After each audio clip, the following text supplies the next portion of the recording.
বুচা, কি আর বলবো, মাথার উপরে সূর্যটা যেমন কসকসায় তাকাচ্ছে। এই বিয়ার খেয়ে গাছের তলায় চুপচাপ বসে থাক, বাইরে বেরোস না, যা গরম দিয়েছে। গাটা ফাটে তোর, নাহলে হাতে চলে আসবে এক। হ্যাঁ হ্যাঁ, গন্ডম দা, একদম ভালো লাগছে না তো গরমে। ভাবছিলাম কলাই দিয়ে যাবো, দু চারটে মেয়ে দেখবো, সেটা হচ্ছে না। গন্ডম দা, আজকে বিয়ারের নেশাটা মনে হচ্ছে চাপছে ভালোই। গরমটা ভালো আছে তো তাই।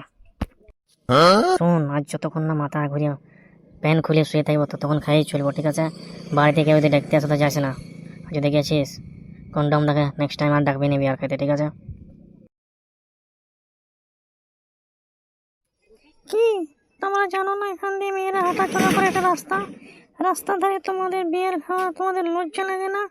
এত বড় ছেলে হয়ে ঘরে কাজকর্ম ছেড়ে বসে বসে বিয়ার খাচ্ছ? কিরে বুঝছো, এই মাগি কোথা থেকে এলো, বর্ডার বর্ডার করছে? দেখতো ম্যাটারটা কি হয়েছে।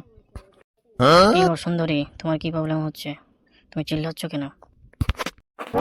এমনিতেই রোদে মাথা গরম হয়ে আছে, আবার তুমি ফটার ফটার করে মাথাটা গরম করো না। বেশি গাঁড় জ্বালাবে, ধরে ঘরে চুদে দেবো। পালা এখান থেকে, তাহলে এমন চোদন চুদবো না, দুদিন উঠতে পারবি না।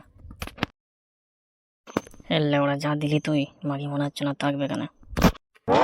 আজকে আমি চলে যাচ্ছি, কিন্তু নেক্সট টাইম দেখবো তোদের বাড়াই কতটা দম আর কতটা চুদছিস আমাকে। শালি, বুচার সাথে পাঙ্গা করে দেবো নাঙ্গা।